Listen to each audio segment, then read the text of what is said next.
The knock on the boarding house door came just after sunset, hard enough to rattle the thin wood and make Clara Bennett's heart jump into her throat.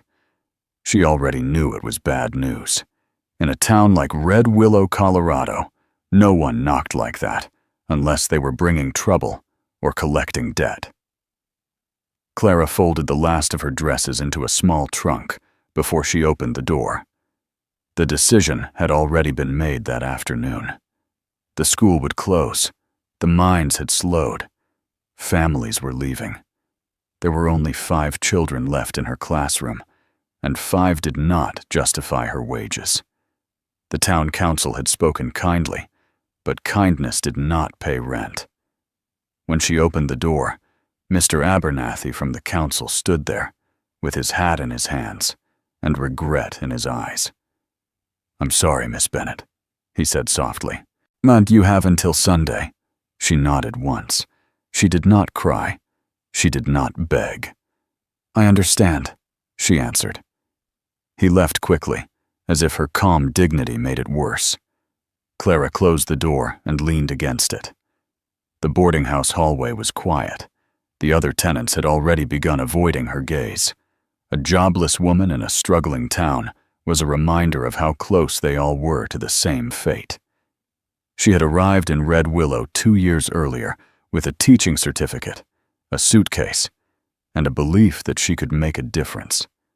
She believed children needed stories and structure, and someone who saw more than their rough hands and dusty boots. Now she had 3 days before she would have no income and no place to sleep. Her parents were gone. No brothers, no husband, no land. Only pride. Outside, the wind moved across the prairie in long, lonely gusts. It carried the smell of coming rain. A second knock came, deeper, firmer. Not from the council. Clara straightened. When she opened the door again, the hallway seemed to shrink around the man standing there. Jacob Turner filled the doorway without trying. Tall, broad, shoulders built by years of ranch work, dark coat still dusty from the trail. His hat cast a shadow over eyes that were sharp and steady and impossible to ignore. Everyone in 3 counties knew Jacob Turner, owner of Turner Ranch, the largest cattle spread in southern Colorado. A man who negotiated with railroad men without blinking. A widower for 4 years. Father of 2 boys no one could control. He did not remove his hat. "Miss Bennett," he said in a low, even voice. May I have a word?" Her fingers tightened around the edge of the door. "It's late, Mr. Turner." "It won't take long." There was no rudeness in him, only certainty. She stepped aside. He entered the small hallway, bringing with him the scent of leather and wind and open land. He removed his gloves slowly, studying the worn wallpaper, the narrow staircase, the oil lamp that flickered too weak for comfort. "I heard about the school," he said. "News travels quickly." "It does." Silence stretched between them. Clara crossed her arms lightly. "If you've come to offer charity, I will save you the trouble." His eyes lifted to hers fully then, and something in his expression shifted. "I have not come to offer charity." "Then why are you here?" He inhaled once, steadying himself. "I need a mother for my sons," he said plainly.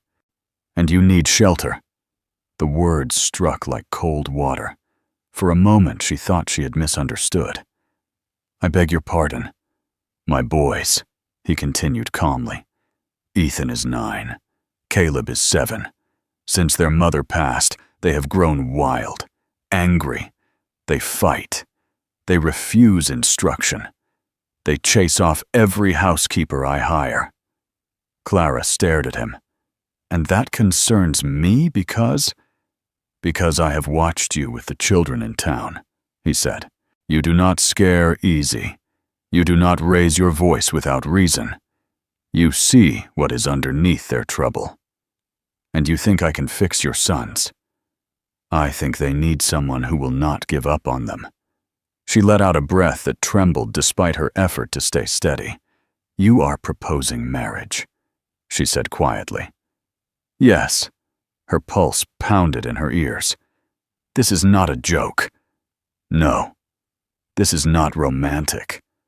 "No." Her throat tightened. "You do not love me." He did not hesitate. "No." The honesty was almost cruel, yet it steadied her. "And I do not love you," she replied.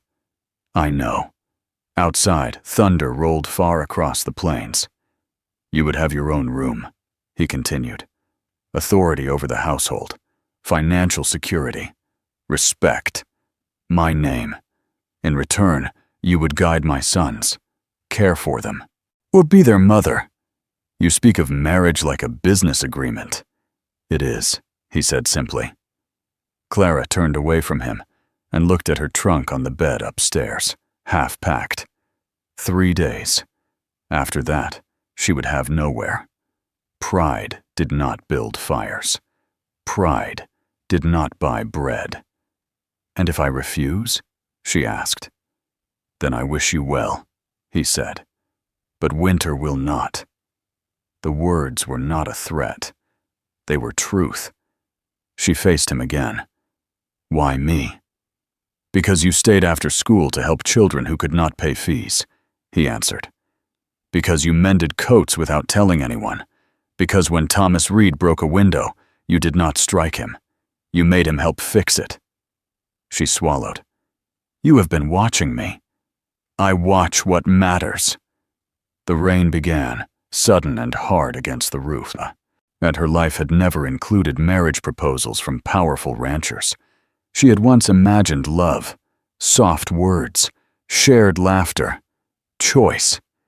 Now she stood at a crossroad shaped by survival. "When?" she asked. "Tonight," he said. "The storm will worsen. My carriage is waiting." Her heart raced so loud she wondered if he could hear it. "If I agree," she said carefully, "I will not be decorative. I will not be ignored. If I mother your sons, I will truly mother them." A flicker moved through his eyes. Not anger, not doubt. Respect. "I would expect nothing less." The decision rose inside her before fear could stop it. "I will do it," she said. The words changed everything. He nodded once, as if sealing a contract. Within an hour, Clara Bennett left the boarding house with one trunk and no certainty about the future. The Turner Ranch appeared through sheets of rain like a fortress against the dark. Wide porches, strong beams, lanterns glowing in high windows. It stood solid against the storm, untouched by the weakness that had chased her from town. 2 boys waited in the main hall. Ethan stood straight, already tall for his age, jaw set in challenge. Caleb hovered behind him, smaller, curls falling into guarded eyes. Jacob removed his coat. "Boys," he said evenly, "this is Miss Bennett." "She ain't our teacher," Ethan muttered. "No," Jacob replied. "She is your mother now." The word fell heavy. Caleb stepped backward. Ethan did not move. "You can't just replace her," Ethan said, voice tight. Clara knelt so she was eye level with him. "I am not replacing anyone," she said gently. "Your mother belongs to you, always." "I am simply here." Ethan studied her with open doubt. "You won't last," he said. The challenge was clear. The first morning proved him nearly right. Ethan refused breakfast. Caleb spilled milk on purpose. When Clara attempted reading time, Ethan walked out. When she followed him to the barn, he kicked a bucket hard enough to dent it. "I don't have to listen to you," he said. "You do," she answered calmly. "Not because I demand it, but because your father asked me to guide you. You married him for money." The words stung more than she expected. "I married him because I believed this family deserved a chance." He laughed without humor. Caleb wet the bed that night and cried quietly, ashamed. Clara cleaned it without scolding. She sat beside him until his breathing steadied. By the third day, the servants watched her closely, expecting her to leave. Jacob said little. He observed from doorways, from the head of the table, from the shadows of the stable. On the fifth evening, Clara found Ethan outside in the rain, standing alone near the fence line. "You'll get sick," she said softly. He did not turn.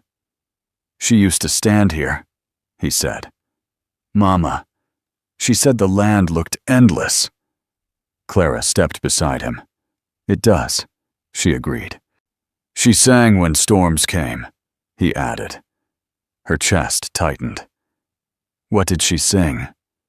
He hesitated, then hummed a broken melody. Clara listened carefully, memorizing every note. That night, when thunder shook the ranch house, Caleb trembled in bed. Clara sat beside him and sang the tune Ethan had shared. His small fingers curled into her sleeve. The house felt different after that. Not softer, but less empty. Ethan still tested her. He ignored chores. He slammed doors. He muttered that she would leave like the others. Instead of anger, she gave him work. Real work. Fixing fences. Feeding horses. Building shelves. "Strength grows when you use it," she told him.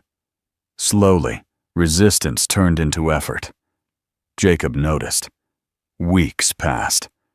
Laughter began to return in small bursts. Caleb started asking her to braid his curls out of his eyes. Ethan began lingering during reading hour, pretending not to care. One evening at supper, Ethan asked if she would attend his writing lesson. "I would be honored," she said. Jacob looked at her across the table, something unreadable in his expression. This marriage had been formed from necessity, from survival. Yet something quieter was taking root. Clara no longer felt like a guest in the house, and Jacob no longer felt like a stranger across the table. But neither of them spoke of it. Outside, the prairie stretched wide and uncertain. Inside, a fragile beginning had formed, and none of them yet understood how fragile it truly was. The first real trouble came in the early spring, when the snow melted too fast and the river began to rise. Clara felt the tension before anyone said a word. Men rode in and out of the ranch yard with tight faces. The sky stayed gray for days. The wind shifted warm and restless. Even the horses stamped harder in their stalls. At breakfast one morning, Ethan barely touched his plate. "What is it?" Clara asked gently. "The river is swelling," he said. "If it floods, we lose the lower pasture." Jacob did not look up from his coffee. "We will handle it." But Clara heard what he did not say. Flood meant lost cattle. Lost cattle meant lost income. And even the richest rancher in 3 counties was not untouched by bad seasons. That afternoon, Jacob left before sunset with half his men to reinforce the riverbank. Clara stood on the porch with the boys, watching the riders disappear into the mist. "You scared?" Caleb whispered. "No," she said calmly. But she was. Not of the river, of what strain could do to a marriage built on careful balance. By nightfall, rain began again. Heavy. Relentless. Ethan paced the hall like a caged colt. "He should have taken me," he muttered. "You are 9, Clara replied. "I'm not a baby." "No," she agreed. "You are not." Thunder shook the windows. Caleb pressed close to her side. Clara kept her voice steady. "Your father knows what he is doing." But hours passed. No lantern light appeared on the road. Near midnight, a rider finally emerged through the rain. Not Jacob. one of the ranch hands. His face was pale. Clara stepped forward before he reached the porch. "What happened?" "The river broke through the west embankment," he said. "Mr. Turner's still out there with the men. They're trying to move the herd to higher ground." Her stomach dropped. Ethan heard every word. "I'm going," he said instantly. "No," Clara answered sharply. "He could get swept away. And so could you." Ethan's jaw clenched. "You don't get to tell me what to do." "I do," she said firmly, "because I am responsible for you. You're not my real mother." The words cut deep, but Clara did not step back. "Real mothers protect their children," she said quietly. "And tonight, that is what I'm doing."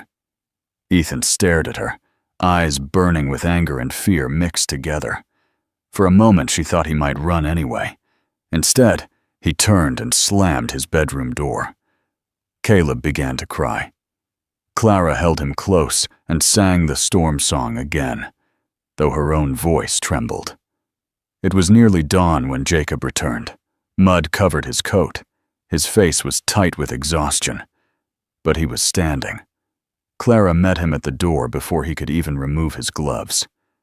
"You're hurt," she said, seeing the cut along his forehead. "It's nothing." "It is not nothing." She led him to the kitchen table, cleaned the wound with steady hands while the boys hovered nearby. Ethan tried to act indifferent, but his relief was obvious. "We lost part of the lower pasture," Jacob said quietly. "But the herd is safe. That is what matters," Clara replied. His eyes met hers, and something unspoken passed between them. Gratitude. Trust. The next weeks were harder. Repairing fences, counting losses, meeting with suppliers. Jacob carried the weight of it heavily. He became quieter at supper, more distant in the evenings. Clara felt the change like a shift in the air before another storm. One night, after the boys were asleep, she found him alone in the study staring at account books. "You don't have to carry this alone," she said. He did not look up. "It is my responsibility." "It is our ranch," she corrected softly. That made him pause. "Our," he repeated. "Yes." He leaned back in his chair, rubbing a hand over his face. "I made a practical decision when I married you," he said. "I thought I was solving one problem. I did not consider what would happen if I began to care." Her breath caught. "You regret it." "No," he said immediately. Silence filled the room. "I'm not used to sharing burdens," he admitted. "You are not alone anymore," she said. The words felt dangerous, because they were true. But the valley had begun whispering again. At church the following Sunday, Clara felt the stares.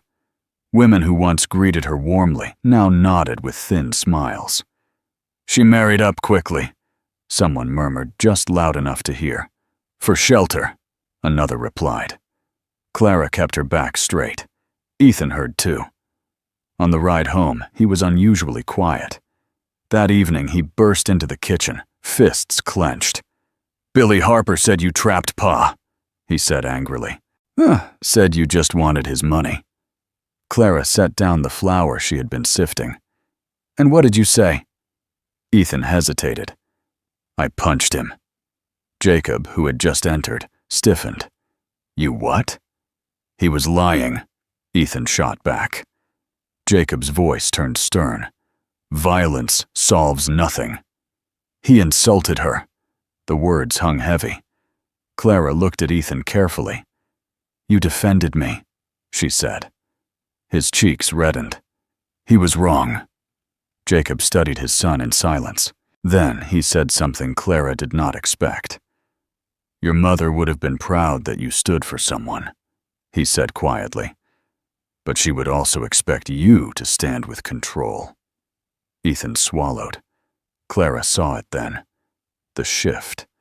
He no longer saw her as temporary. He saw her as part of his world. Later that night, as she folded laundry, Jacob approached her slowly. "You have earned more than I anticipated," he said. "What does that mean?" "My sons would fight for you." Her throat tightened. "They do not need to fight," she replied. "They only need to feel safe." He stepped closer than usual. "And do you feel safe here?" She looked at him honestly. "Yes." The word carried weight, because she had not expected it to be true. Days warmed into early summer. The ranch began to heal. Grass grew back over damaged land. At the river calmed. Laughter echoed more often. But peace rarely lasts long in a place shaped by wind and hardship. One evening, a carriage rolled up the long dirt drive. Clara stood on the porch beside Jacob as it stopped. A woman stepped out. Tall, elegant, dressed in city fashion, far finer than anything worn in red willow. Her eyes were sharp and familiar. "Jacob," she said coolly. Clara felt his body go still beside her. "Margaret," he replied. The name meant nothing to Clara, until Margaret's gaze shifted to her. "So, this is the replacement," the woman said. Clara felt the word like a slap. Ethan and Caleb appeared behind them on the porch. Margaret smiled tightly. "I am their aunt," she said, "and I have come to discuss custody." The world seemed to tilt. Jacob's jaw hardened. "Darn, that was settled years ago." "It can be reopened," Margaret replied smoothly. "Especially if I argue that my nephews are being raised by a woman who married their father for convenience." Clara's heart pounded. The whispers, the rumors, weaponized. Margaret stepped closer. "I have resources, Jacob. Lawyers, influence, a proper home in Denver." Ethan moved closer to Clara without realizing it. Jacob's voice turned cold. "My sons are not for negotiation." Margaret's eyes flicked to Clara again. "We will see." As the carriage door shut behind her and she was escorted inside, Clara felt something she had not felt since the night she lost her job. Fear, not for herself, but for the fragile family she had helped rebuild. And for the first time, she understood that this marriage would be tested not just by storms of weather, but by storms of blood and pride. And this time, love alone might not be enough. Margaret did not waste time. By morning, word had already spread through Red Willow that the boy's aunt from Denver had arrived with lawyers and intentions. Clara felt the shift in the air before breakfast was even cleared. Margaret sat at the long dining table as if she already owned the place. Her posture was straight, her gloves placed neatly beside her plate, her eyes sharp and measuring. "I only want what is best for my nephews," she said smoothly. Ethan's fork scraped loudly against his plate. "You don't even know us," he muttered. Margaret ignored him. "A proper education, a cultured environment, stability," she continued. "Not this rough ranch life." Caleb's small hand slipped into Clara's. Clara squeezed back gently. Jacob's voice was calm but firm. "They have stability." "From a schoolteacher who lost her position?" Margaret replied. The insult landed exactly where she intended. Clara felt heat rise in her chest, but she did not react. She had learned that storms grow stronger when fed. Margaret continued. "I will be filing a petition. The court in Denver will consider my claim." Ethan stood abruptly. "You can't take us," he said, voice shaking. Margaret smiled in a way that did not reach her eyes. "We will let the judge decide." That night, after the boys were asleep, Clara stood alone on the porch. The prairie stretched wide and quiet under the moonlight. Jacob joined her. "This is my fault," he said quietly. "I underestimated her." "You did what you believed was right," Clara answered. "She will attack your character, your past, your reasons for marrying me." Clara looked out across the dark fields. Then we tell the truth, she said. And if the truth is not enough. She turned to him fully. Do you regret marrying me? His answer came without hesitation. No. Then we stand together. The court hearing was set for 2 weeks later in Colorado Springs. 2 weeks filled with whispers. 2 weeks of townspeople watching. 2 weeks of Ethan trying to act brave and failing. One evening, Clara found him in the barn, sitting alone in the hay. She's going to take us, he said. No, Clara replied gently. She has money. Fancy words. We just have this. This, Clara said softly, sitting beside him, is a home. He looked at her. You'd let us go if the judge said so. Her heart cracked at the thought. I would never stop fighting for you, she said, but I would never make you choose between people you love. Ethan's voice broke. I choose you. The words were small, but they carried everything. The day of the hearing arrived cold and clear. The courtroom felt tight and heavy. Margaret stood with her lawyer, polished and confident. Jacob stood tall beside Clara. When it was her turn to speak, Margaret painted a careful picture. A wealthy, educated aunt offering refinement. A widowed father who had rushed into marriage with a desperate woman in need of shelter. Clara felt every eye in the room. Then Jacob was called. I married Miss Bennett because my sons needed guidance, he said steadily. But she became more than that. She became the heart of my home. Margaret's lawyer leaned forward. So you admit the marriage was originally practical? Yes, Jacob said calmly, but love does not always begin loudly. A murmur moved through the courtroom. Then Clara was called. She stood, hands steady at her sides. Why did you marry Mr. Turner? The lawyer asked sharply. Because I needed shelter, she answered honestly. The room stirred. And because his sons needed someone who would not leave. She looked at the judge directly. I did not replace their mother. I honored her. I did not marry for wealth. I married for purpose. I stayed because I chose to stay. Her voice did not shake. They are not wild boys in need of rescue. They are kind, strong children healing from loss. And I love them. The word filled the room. Love, not strategy, not shelter. Love. The judge leaned back, thoughtful. Then something unexpected happened. Ethan stood. No one had called him. May I speak? He asked. The courtroom went silent. The judge nodded carefully. Ethan walked forward, shoulders stiff but brave. She says she wants what's best for us, he said, pointing toward Margaret. But she wasn't there when Caleb had nightmares. And she wasn't there when Pa was too tired to talk. She wasn't there when I thought everyone leaves. His voice wavered, but he kept going. She stayed. Caleb, small but determined, joined him. She sings when it storms, he said quietly. The judge's expression softened. Margaret's composure cracked for the first time. After what felt like hours, the decision came.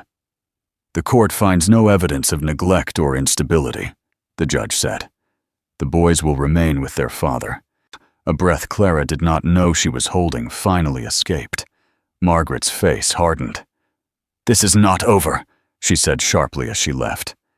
But it was, because the boys ran straight to Clara without hesitation. Back at the ranch that evening, the air felt lighter than it had in months. Jacob stood beside her in the quiet living room once the boys were asleep. I asked you to marry me for practical reasons, he said slowly. I never asked if you wanted more. Clara met his eyes. And now, he said, stepping closer.